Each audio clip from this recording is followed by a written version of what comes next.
예레미야서 51장 27절에서 32절 말씀 제가 봉독해 드리겠습니다.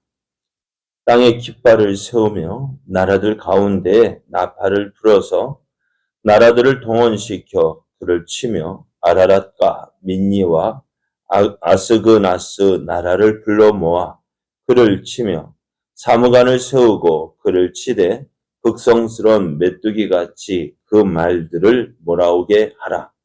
뭇 백성 곧 메대 사람의 왕들과 그 도백들과 그 모든 태수와 그 가나라는 모든 땅을 준비시켜 그를 치게 하라.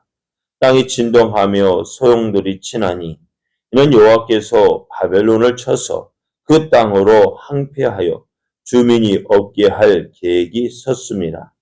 바벨론의 용사는 싸움을 그치고 그들의 요새에 머무르나 기력이 쇠하여 여인같이 되며 그들의 거처는 불타고 그 문빗장은 부러졌으며 보발꾼은 보발꾼을 맞으려고 달리며 전령은 전령을 맞으려고 달려가 바벨론의 왕에게 전하기를 그 성읍 사방이 함락되었으며 모든 나라는 빼앗겼으며 갈대밭이 불탔으며 군사들이 겁에 질렸더이다 하리라. 아멘. 할렐루야. 하나님은 하나님을 믿고 의지하는 자와 함께 하십니다. 하나님께서 허락하신 오늘 하루도 하나님을 믿고 의지함으로 함께 하시는 하나님의 크신 은혜와 사랑을 풍성하게 누리는 복된 날 되기를 예수님의 이름으로 축복합니다. 오늘 우리에게 주신 하나님 말씀을 통해서 하나님 앞에서 모든 것은 순종합니다. 하나님 앞에서 모든 것은 순종합니다. 이런 제목으로 하나님 말씀을 증거하겠습니다. 바벨론이 하나님의 심판의 도구로 사용되었습니다. 하나님의 도구인 바벨론은 하나님께서 심판하시려던 모든 나라들을 심판했는데요. 하나님은 이러한 바벨론을 나의 무기 곧 철퇴라고 말씀하셨습니다. 그런데 이런 바벨론이요, 이제 하나님이 또 나는 너의 원수다라고 하십니다. 그러시면서 이제 이 바벨론을 심판하겠다라고 하시는데요. 이 하나님의 심판이 얼마나 철저하던지 하나님의 심판을 받아 멸망한 바벨론에서 진모퉁이 돌이나 기초돌을 취하지 못할 것이다 했습니다. 그래도 모퉁이 돌이나 기초돌은 그래도 좀 커서 좀 쓸모가 있을 것이다 했는데 쓸모가 있는 것인데요. 그 모퉁이 돌, 기초돌마저도 쓸 것이 없대요. 왜 그럴까요? 네? 모퉁이 돌, 기초돌 그것도 이제 쓰려고 했지만 쓸 것이 없다. 왜 그럴까요? 그만큼 바벨론이 철저하게 심판되었다라는 사실입니다. 그럼 바벨론이 왜 이렇게 심판을 받았을까? 24절에 이렇게 말씀해요. 너희 눈앞에서 그들이 시온에서 모든 악을 행한 대로 내가 바벨론과 갈대아 모든 주민에게 갚으리라 여호와의 말씀이니라 했습니다. 하나님께서 바벨론에게 그 심판을 하도록 허락하셨는데요. 그들이 시온 예루살렘에서 행한 그대로 저들에게 갚아주겠다 했는데요. 바벨론이 이제 예루살렘에서 유다와 예루살렘에서 그 하나님의 심판을 대행할 때 그 심판 어떻게 했냐? 참 무섭게 했다는 거예요. 어떻게 해요? 그 사람의 예루살렘에 사람이 남아나지 않도록 그리고 예루살렘 성도 어떻게 해요? 완전히 무너뜨리고 왕궁도 부서뜨리고 나아가 하나님의 성전마저도 어떻게 해요? 모두 다 무너뜨리고 성전의 기구들 어떻게 해요? 하나도 남기지 않고 다 빼앗아왔다는 거예요. 하나님 보시기에도 너무했다. 그러니까 이 바벨론이 예루살렘에서 이렇게 행한 것은요, 어떻게 해요? 하나님께서 주신 권한을 뛰어넘는, 그러니까 하나님께서 어떻게 그 일을 허락하셨는데 그 하나님까지도 무시하는 그러한 일이었던 것입니다. 그래서 하나님은 이러한 바벨론의 그 행위를 그 행한 대로 갚아주시겠다 했습니다. 하나님은 바벨론을 심판하기로 작정하셨습니다. 그래서 그 일을 이루기 위해서 북쪽에서 한 민족을 일으키시겠다고 했는데요. 당시의 상황을 보면은 바벨론을 이길 만한 나라가 있었을까요? 없다고요. 그 어느 나라도 이 바벨론을 대적해서 한판 붙자 할 그런 나라가 없었어요. 그러니까 예레미야가 하나님께서 북쪽에서 한 민족을 일으키실 것이다. 그래서 바벨론을 심판할 것이다. 라고 했지만은 그 어느 누구도요. 이 말씀이 이루어질 것이다. 바벨론이 망할 것이다. 라고 생각하는 사람은 한 사람도 없었을 거예요.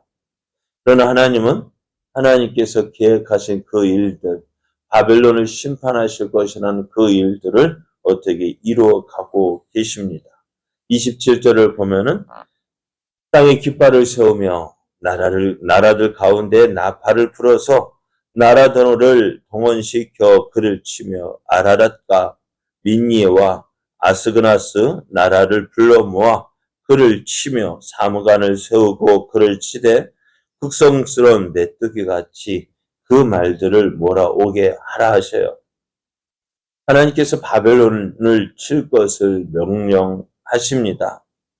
그뿐만 아니라 여기에 동참할 나라들을 불러 모으신다 하셨는데요.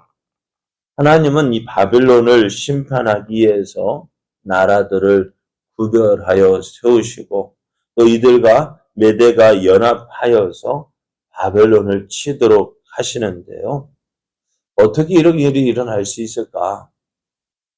어떻게 바벨론을 치기 위해서 메대를 일으키시고 주변의 여러 나라들을 모아서 메대와 연합해서 이 바벨론을 치게 하셨을까? 이것을 통해서요, 하나님은요, 이스라엘의 하나님이신 하나님은 이스라엘만의 하나님이 아니라 모든 세상을 주관하시는 하나님이시라는 사실을 보여주십니다. 온 땅을 누구의 뜻대로? 하나님의 뜻대로 주장하시는 하나님.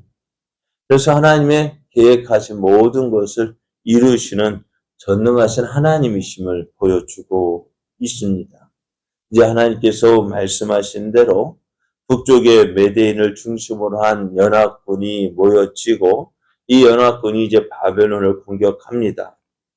그 바벨론을 쳐서 그 땅으로 항폐해서 주민이 얻게 할 하나님의 계획이 세워졌고 또 이제 이 계획한 대로 바벨론이 공격을 받게 되자 이제 바벨론은 큰 곤란을 겪게 됩니다. 30절 말씀을 보면은 바벨론의 용사는 싸움을 그치고 그들의 요새에 머무르나 기력이 쇠하여 여인같이 되며 그들의 거처는 불타고 그 문빗장은 부러졌다 했습니다.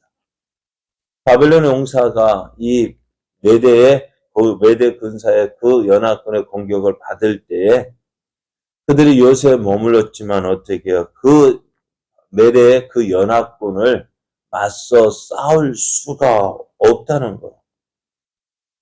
바벨론을 공격하는 연합군의 공격에 바벨론은 싸울 전의를 상실을 하고요. 이제 항복을 할 수밖에 없게 되었다는 것입니다. 그래서 이러한 소식이 바벨론 왕에게 전달되는데 이렇습니다. 31절, 32절을 보면은 포발꾼을 맞으려고 달리며 전령은 전령을 맞으려고 달려가 바벨론의 왕에게 전하기를 그 성읍 사방이 함락되었으며 모든 나라는 빼앗겼으며 갈대밭이 불탔으며 군사들이 겁에 질렸더이다. 바벨론 외곽 지역에 그 방어 진지가 있었는데 그 방어 진지가 무너졌습니다. 모든 나루터를 빼앗겨서 더 이상 군대에 필요한 물자나 병사들을 보급할 수가 없게 되었어요. 또 그 갈대밭이 불타서 이 군사들이 숨을 곳도 없어지게 되었습니다. 그러지 바벨론은 어떻게 겁에 질려서 싸울 의욕을 상실했고요. 결국 어떻게 되어져요?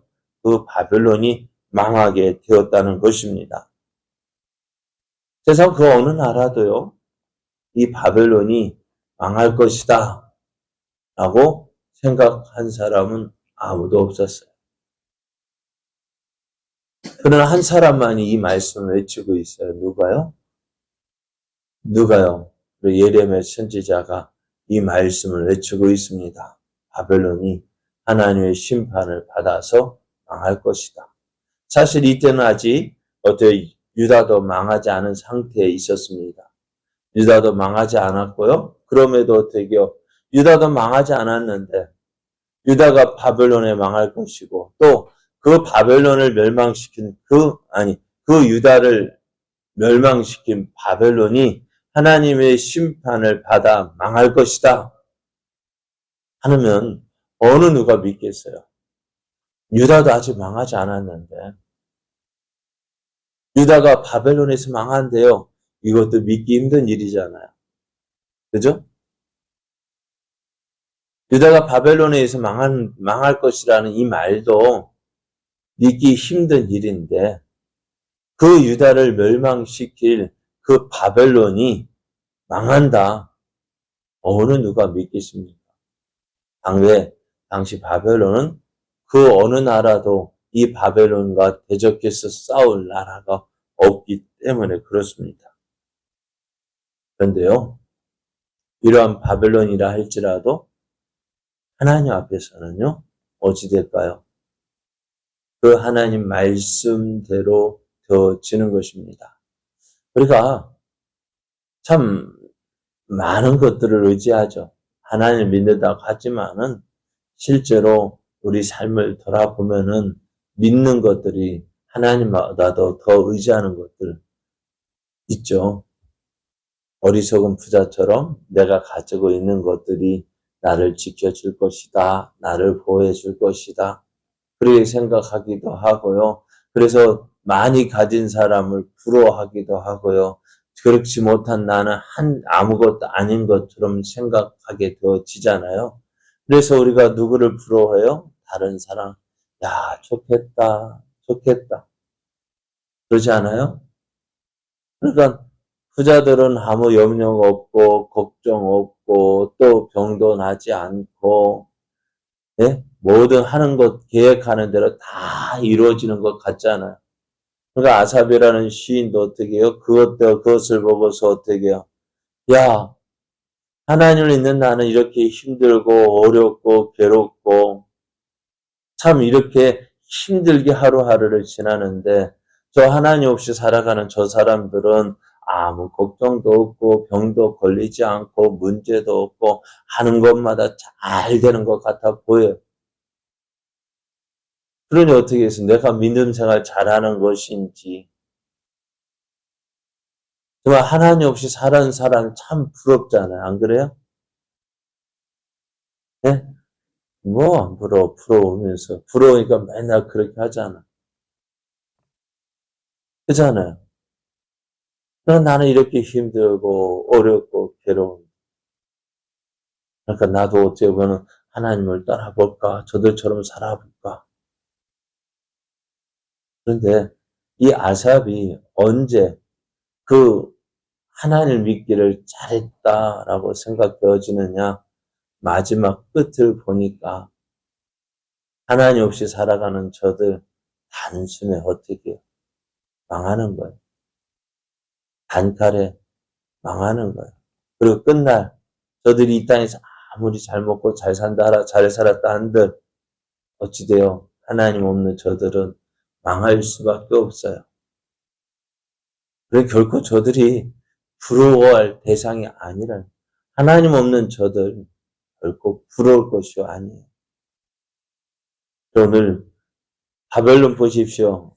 모든 것 다 가지고 있어요. 세상의 그 어느 나라도 이 바벨론을 꺾을 수가 없어요. 그러나 그러할지라도 하나님을 떠난 저들, 하나님께 버림받은 저들 망할 수밖에 없어요.